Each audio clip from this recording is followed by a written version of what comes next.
Hi friends, this is an episode all about what higher highs and higher lows look like and how they can inform you during your trading. If you look over here, you'll see that there's some higher highs. If you look over here, you'll see that there's some lower lows. Maybe there's something to be known about this and it might help you understand some of these concepts in trading. All of that to come in this episode.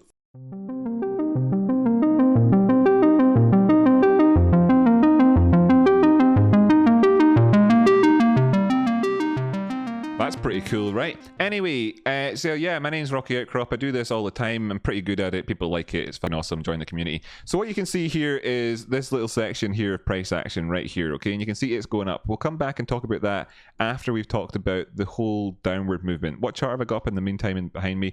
That is a uranium ETF. You've maybe heard this concept. Oh yeah, we're looking out for higher highs. We want to see a higher low and all these things being kind of bandied around, and you're looking at the charts and all you're just seeing is tons of movement, not really knowing what would really constitute one or the other. Well, let's look at this in a bit more detail. This is the weekly time frame as well, so we're not messing around here. You can see that this is a high and we've got some lows, but overall here this is just sliding down. At no point did we see any rising up during this to really say that there was much of a high. You could maybe make the argument, and almost certainly would on a small term time frame like the 4-hour time frame, that there was numerous other highs, etc. along the way. As you can see, there's numerous of them here, and this is the starting chart that I was just looking at a second ago. And as you can see, when we came down here, that indeed there were highs along the way, as you can see, but none of these highs in this smaller time frame ever took out any of the other highs. So again, you still might be confused. Let me just kind of draw it in. So here's up here, this would be high, you know, in price. This is high because what we're talking about is moving up higher in price, you know, a larger number. And this, of course, down here, this would be lower, you know, because that's a lower number. So that's what high and low mean in terms of that respect for people. Here was a high, for example, and here was a low. As you can see, the prices dropped down and then moved back up the way. Here you can say that we had a high, and over here you could say we had a low. Here we had a high, here we had a low, etc. Now there is a good deal of debate, you know, as to whether or not these would constitute highs. Quite often it turns into then questioning about the time frame. As you can see, we had highs on here on the 4-hour. When I jump back up to the weekly in a second, they kind of amortize down into not really actually managing to really necessarily stand out as being a high. That's one concept with them. Another idea, which we'll discuss in a wee while, is whether or not they actually supersede or increase or go higher than other highs. You can see, I think at this stage we'll be able to see that this chart is made up of lots of highs and lows all along the way, right? However, as well, we'll also know on a larger time frame at this stage that a lot of those highs and lows, which were visible, on the lower term time frames, are not necessarily anything. As you can see in this whole section just here on the weekly time frame, as what we were looking at before on the 4-hour time frame, that it just mostly just kind of goes down. You know, some candles are green, sure they are, but they don't actually manage to do anything. And that really ties into this concept of what a higher high and a higher low would be.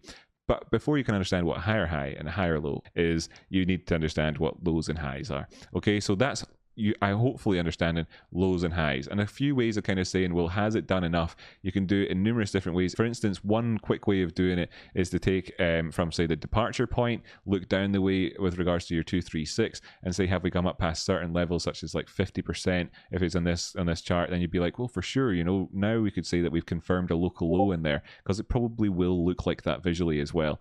And trying to understand then pivots, etc., and how that can really be important. So what is a higher high and a higher low? Well, this is a chart that's trending towards the downside. And what is a trend? Okay, so what is a trend? For a downtrend, is lower lows and lower highs. Okay, an uptrend is higher highs and higher lows. Okay, so that's what they are. I mean, that's what a trend is. And so when people say the trend is your friend until the end of the trend, this is kind of this concept that they're looking to here, right? So so as a concept, we can say there was a downtrend here. And how can you say there was a downtrend? Well, because we've got lower lows and lower highs. Where are the lows here in this chart? Well, you can see in that section we explored before, not much to say in terms of lows, but here's a low here, and here's a high here. Here's a low here, here's a high here. Is this high higher than that price action over there? No, it's not. That means that it is, of course, a lower high. Here we have a low. Now at this stage here, is this low lower than that other low? Well, let's explore that for a quick second here. And we can see, when we zoom on in, that in fact this low was not lower. Interesting. So when you see that suddenly you don't actually have a lower low anymore, if this suddenly becomes if this idea here suddenly becomes questionable, then perhaps what you're looking at is a change in behavior. And then the prices maybe move up a wee bit. At this point here, what did we have? What was this? What was this? It was a high. Now, what people are going to be debating in the audience right now is whether or not that high is a higher high. You might say that's a higher high. Well, let's explore that idea a wee bit, bringing us back a couple of minutes in terms of what we were talking about in terms of the difference between highs and higher highs. Well, this is a high, but what is a higher high? It's the same concept as before. So what we had before here is what is a trend? Well, what is a higher high, right? Okay, well, it is as part of a trend. Right? It's a good concept to have. Now, you could, of course, debate this, and it is a valid debate to have. And a lot of people say that is a higher high. It's higher than that previous high. And that is very, very, very crucial when you're looking at reversals in markets. And we'll get around to talking that in a minute here. But also, you've got to ask the question, well, is it a part of a trend? Actually, well, I'll just change these two words around here. Well, is it a part of a trend? Okay, so that's we haven't asked that question there. What is a trend then is the question. So I can then say here, take my writing here, and I can say pop this up above that writing, and we can read the thing again. What is a higher high? Well, is it a part of a trend? What is a trend?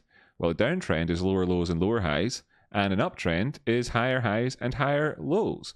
Well, where do we have higher highs and higher lows? This is just a high. So far, it's just a high. Is it higher than this one? Well, this was part of a different trend. Okay, so this was actually a, right? Let's just identify it properly. Lower high. Okay, this is a lower high right in here. How can we say it was a lower high? How do we know that that was a lower high? Because here was a low, here was a lower high, here was a low, or sorry, just ignore that one. Just ignore that one because it wasn't really, in this time frame. It was a pivot point in the market, sure, and ultimately. There's just your low. And then what is that then? Again, it's a lower high. It's a lower high, right? It's lower high. It's lower than previous highs, right? Okay. So is this then a higher high? No, it's a high. That would be the debate stance that I would take on it. So has the trend changed at this point? Not necessarily. Why can you say that? Well, because we have had a high, which is indeed higher than one of our lower highs. However, monthly time frame, and where is it? Oh, it's a high in here in the monthly time frame as well, actually. Well, a lot of people probably got trapped in their money at that point there, or trapped in the trade. They're looking for a reversal in the markets, looking for a thing, and then you're saying, well, if we're going to trend up, as soon as you've got your high in, you're going to start looking for, and it's not going to take, by this stage you'll be able to guess it, but you are actually learning here, especially I think if you think that this is almost too easy to understand, then I swear you're learning an awful lot if that's what you're thinking already at this stage. The zoom level on this for draw, right? So you're asking, as soon as you see a high, okay, what are you asking? Well, you're asking, is it a part of a trend? Well, you know that this one here wasn't part of a trend so far, that there was prior trend, and that prior trend could continue if we don't get a new trend in. So what are we looking for at this stage? Well, we're looking for what could have been a higher low. Everybody then is looking for a higher low because, of course, what is a trend? Well, we're looking for a higher low at this point. In fact, maybe I shouldn't have deleted that text there because that text kind of handy. You're looking for to say at this point here, you're trying to say, well, have we got a new trend on the go? Okay, that's what you're trying to find out. And how would you identify the trend if there was actually a trend there as opposed to just one high, which is why a lot of people lost money on that uranium at that point. How would you identify the trend? All right, and I know you know the answer to this one already because you've been listening along. Well, what you'd be doing is you'd be looking for higher highs and higher lows. Well, so far we don't have higher highs, but we are also already looking for higher lows, but we want to have a higher low. So we have a previous low. Now, we can be higher than our previous low, okay? Our previous low, wait, where is it? Yeah, here. We could be higher than our previous low. So what we're looking for is at this point here, when we bounced up a little bit, it's kind of, you see the prices took up a wee bit, you'd be saying, well, is this going to turn out to be the higher low? Because if this is, then maybe we're trending up the way. Maybe there's a new trend. And being a trader is so often is a case of identifying trends. Okay, so here we can see there's a couple of dynamics for us on the go. If the prices were to drop down past this price point over here, they'd obviously be doing what? Great, so you'd be doing a lower low, right? If the prices were to take out that area. Great, so we've understood something. So we understand that this, therefore, represents what? Well, that represents a pivot point, perhaps. What would this be then at this point? Well, you're trying to identify, have we done enough to have put in a higher high? Let's just kind of look at this and say, well, from our departure point, for example, this is just one example, where did we get to? Well, in terms of this Fibonacci here, we didn't even really take out the 236 properly. Zooming on in, what can we see here? And this is a broader time frame. We didn't take it out properly on the weekly time frame, dropping down towards the daily time frame. And you can see here that in terms of the daily, we did close some dailies above this region, but we didn't really get any follow through, right? And then what do we see here when we drop down the way? That there was a little green candle. Do you see this here? Do you see this here? This little green candle. Do you see here how the prices came all the way down to our pivot point? And then what happened? There was a little green candle right in here. This chart that I chose by complete, just randomly to try and make this point here. This is not specific to this chart. This is on all charts, and you see this sort of thing. Now, I didn't know that there would be that area just there. It just turns out that there was, okay? It just turns out that there was. If I'd been trading this at the time, then I would have thought, do I have an edge in the markets in here? And the answer would be, of course, in the affirmative. Yes, yes, yes, right? But you'd have had to have been fairly conservative there. Why? Why would you have had to be conservative there? Because that is, of course, a counter trend move. Counter trend, right? Why is counter trend moves? Why are counter trend moves something that you would need to be more cautious about? Well, quite simply, because one of the key components of being a trader, or indeed an investor across time, is to follow the trend. And what is a trend? Well, at this point here, we already know that if the prices don't successfully get follow through towards the top side, and indeed if they come down towards this area and they don't bounce with a degree of momentum, then what's going to happen? Well, you're going to have a downward trend, aren't you? And that is a continuation of the prior trend. And when you use Fibonacci tools, what are they for? Retracements against the trend to see how it will retrace, how well it will trace against the trend. Well, this is a downward trend, isn't it? And you're looking at how well things would retrace against them. This component here is retracing against the downward trend from the high at 21st of February 2012 down to the low of 16th of April 2012. And you can see the failure there at that point. Okay, so that's understanding then the significance, and just to reiterate, the significance of understanding when you've got a local low, being able to identify that despite having a bounce, it maybe isn't a local low because it hasn't done enough to really secure it in there from looking at it and just saying, visually even, just to the most basic principle, that actually represents a movement in price. We can see in terms of looking at comparisons between the 4-hour time frame and the weekly here, how all of the highs, and there's numerous ones, and the lows just kind of blend into an overall trend that you can see as well. So there you have the overall concepts. Now as we go on down the way, we can follow that on down. What do we see here? High, low, high, low, high, low, high. What did it do? Came up here. Did it take it out? No. Right?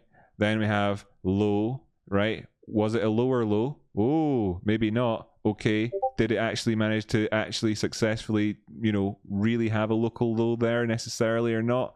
Maybe not. Trend continues all the way on down. Then we're in the heavily trending market. Then we're in a consolidating market, a kangaroo market, if you like, for a while. What do we have here? Low, high, higher high. Is that a higher low? No, it's not. Actually, it's an equal low. So we got a low, an equal low, or perhaps a lower low. Certain time frames it will be, other time frames it won't be. Up, a higher high, debatable still anyway. What do we have here? A higher low. Great. What's that? Maybe a lower high. What's that? A lower low. What's that? A higher high or a high. What's that? It's a double low. What's that? A failure. Oh shit, a lower low. And you can see here, what's that called? Well, that's often called a kangaroo market.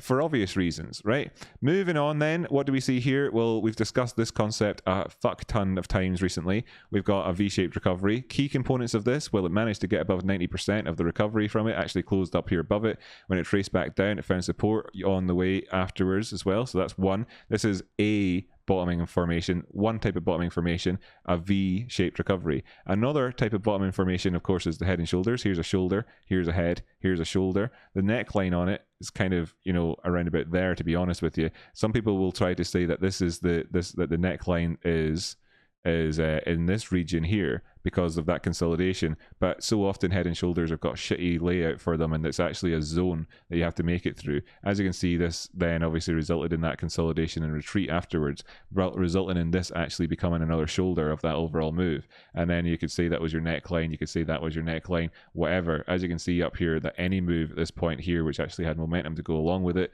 increase in volume, blah blah blah blah blah. And what do you have here? This here is a trend turning around after a long period of consolidation towards the lower end of a market.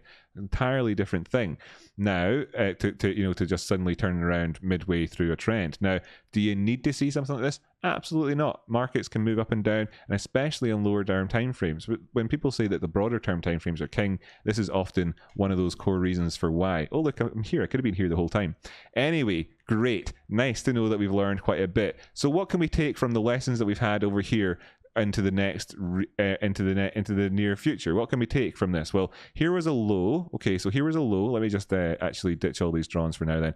So here was a low. What was this? A high. Okay, this was a high, this was a low, this was a low here. Great. And then somewhere in here, you know, maybe there's a sort of question mark zone, question mark one just in there as to whether or not that was actually a local high and a local low and constitutes part of this upward trend. But if that is the case, looking at this formation up here, we'll probably be sure at this point that there's going to be a ton of bearish divergence. And as you can see, there is bearish divergence there at that pivot point that I was just talking about. That could be a high or a low. What do you have? Well, you have a high and a low on the RSI as well, and because of the lack of follow through momentum towards the top side, you've got bearish divergence, and it looks like it could be a market that's ready to roll over to an extent. Looking in this here, then you get a low because of this low at this point, and that means that at this point here you've got an RSI swing failure on the go on uranium, having just taken out our previous low. Could we see a bounce at this point and that and go on up the way? Yes, you could, but it would need to take out these areas on the RSI for you to start to say that that didn't work. And of course, then if you to see the prices dropping down, then they could drop down a significant amount. Therefore, you'd be looking at this and saying that if you do actually get any continuation past a certain point, that you'd have a definite easy short-term trade towards the lower side, bringing in Fibonacci, for example, and saying, well, that the easy move on this one is just to kind of cash out at 17 bucks if you were to go down the way. So you could easily take a lower risk if you were trying to play off the back of that edge, move towards this zone, bearing in mind that, of course, it could turn around at any fucking time. I mean, whatever. This is what we've seen along this level here. This is just mostly warning. However, this is obviously fairly significant, and maybe we get a failure here with an equal high on a lower term time frame before dropping down the way, and this is the flux that we need to see at this area. And you got all of that on the broad term picture. You can see that we've just turned around post the breaking back down past the 40 level on the DMI. The ADX has started to turn towards the downside, and of course you've got bearish divergence there on the MACD as well. And that's how you do technical analysis if you want to, like, you know, do it well. And then what you do is that you can drop down towards towards 24-hour time frame, you can sort of ditch all the fucking drawings again because they're in your face, and you can say, well, what was he talking about just there? Well, this is obviously going to be bearishly divergent at those highs there, and as you can see, very much is, you know. Then you can also identify another swing area for us. Got two of them there. Taking out the neutral line just lines up perfectly for us. More, well, not perfect, but good enough there. So what we know then at this point is that you've got an edge that should you break that level there, $20, then of course you've got your trade on for the potential of 17. That's technical analysis. That's how you do it. That's starting off from a perspective of saying what is a low and what is a high. Therefore, what is a lower low? What is a higher high? Therefore, what is a trend? Therefore, how do you understand when a trend is kind of changing? How do you understand when you've got a lower, a bottom in a trend? How do you understand then to be cautious along the way on any other trend to see if things are changing? And all sorts of good shit in my camera, and I'm back again. But there we go, nice one. How did you like that? If you liked that and you think to yourself, I got some value in it, I swear to goodness, if you could help me overcome the shadow ban that YouTube has on my account by hitting like, leaving a comment, and perhaps hitting the share button, you'd be doing me a huge favor. I've been doing YouTube for over 18 months. I've got over 1,400 videos, and I'm a genuinely decent guy that likes to help. Thanks so much.